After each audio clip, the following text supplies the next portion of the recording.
എടാ ഇത് അടിപൊളിയാടാ. ഞങ്ങളുടെ അവിടെ ഉണ്ട് ഈ സാധനം. ഞാൻ വർക്ക് ചെയ്യുന്ന സ്ഥലത്തുണ്ട് ഓയിസ്റ്റർ മഷ്റൂം. നല്ല സാധനമാണത്, ഒരു കുഴപ്പമില്ലാത്ത നല്ല ടേസ്റ്റ് ആയത്. എല്ലാം ഭയങ്കരമായിട്ട് ഇഷ്ടപ്പെട്ടത്. ഞാൻ നല്ല ഒരു കൂന്തലൊക്കെ വെക്കണ പോലെ അങ്ങ് വെച്ച് കൊടുത്ത്. അടിപൊളിയായിരുന്നു. നമ്മളെ അടപ്പത്ത് പാത്രം വെച്ചിട്ട് നല്ലോണം ചൂടാവും. ഒരു സ്മോക്ക് ലെവലാകുമ്പോഴത്തേനും ഓയിലങ്ങ് ഒഴിച്ചിട്ടെ അതിൻ്റെ ആ മേൾ വശമില്ല, മറ്റേ സോഫ്റ്റായ ടോപ്പ് പാട്ട്, അതങ്ങ് നല്ലോണം ജൂലിയം കട്ട് ചെയ്തിട്ട് അതങ്ങ് ഇടുക. നല്ല ചൂടോടെ ഇടണം, എന്ന് വെച്ചാൽ അല്ലെങ്കിൽ വെള്ളം ഭയങ്കരമായിട്ട് വരും.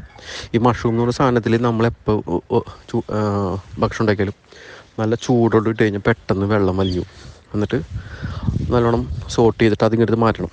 അപ്പോൾ അതിനകത്തേക്ക് വേണമെങ്കിൽ നമുക്ക് അല്പം ഒരു സോൾട്ടൊക്കെ ഇട്ട് കൊടുക്കാം.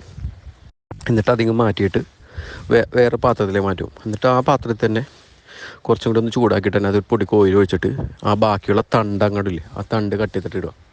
തണ്ട് കട്ട് ചെയ്തിട്ടിട്ട് കുറച്ചൊന്ന് സോട്ട് ചെയ്യുമ്പോഴത്തേന് അതിൻ്റെ ഒപ്പം തന്നെ നമ്മൾ അരിഞ്ഞു വെച്ച സവാള, ഇഞ്ചിയും കറിവേപ്പിലയും കൂടി ഇട്ട് അതിൻ്റെ ഒപ്പം തന്നെ സോട്ട് ചെയ്യുക. ഈ തണ്ടിൻ്റെ ഒപ്പം തന്നെ സോട്ട് ചെയ്ത് അതൊരു നല്ലൊരു നമ്മുടെ ഈ ഓണിയൻ നല്ലൊരു ബ്രൗൺ ആകരുത്, ഒരു ലൈറ്റ് സോഫ്റ്റ് ചെയ്ത് കഴിയുമ്പോഴത്തേനും നമ്മൾക്ക് അതിനകത്തേക്കുള്ള ഈ മല്ലിപ്പൊടി, മുളക് പൊടി, മഞ്ഞൾപ്പൊടി, നമ്മൾ മുളക് പൊടി കുറച്ചിടുക. അതിനകത്ത് കുരുമുളക് പൊടി ഇടുക നല്ലോണം കേട്ടോ.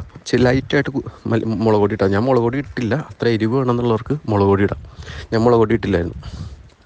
ഞാൻ കുരുമുളക് പൊടി, മല്ലിപ്പൊടി, മഞ്ഞൾപ്പൊടി, പിന്നെ പച്ചമുളക് ഇങ്ങോട്ട് അതിനകത്തേക്ക് ഇടുക.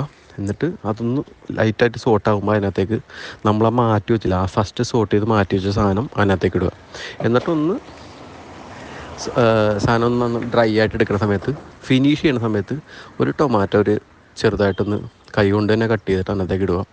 ഒരു പച്ച വെളിച്ചെണ്ണ മുകളിലേക്ക് ഒഴുകി ഒന്ന് സ്റ്റീം ചെയ്യുക, ഓഫ് ചെയ്തേക്കുക, ക്ലോസ് ചെയ്ത് വെച്ചേക്കുക. അത്രേ ഉള്ളൂ.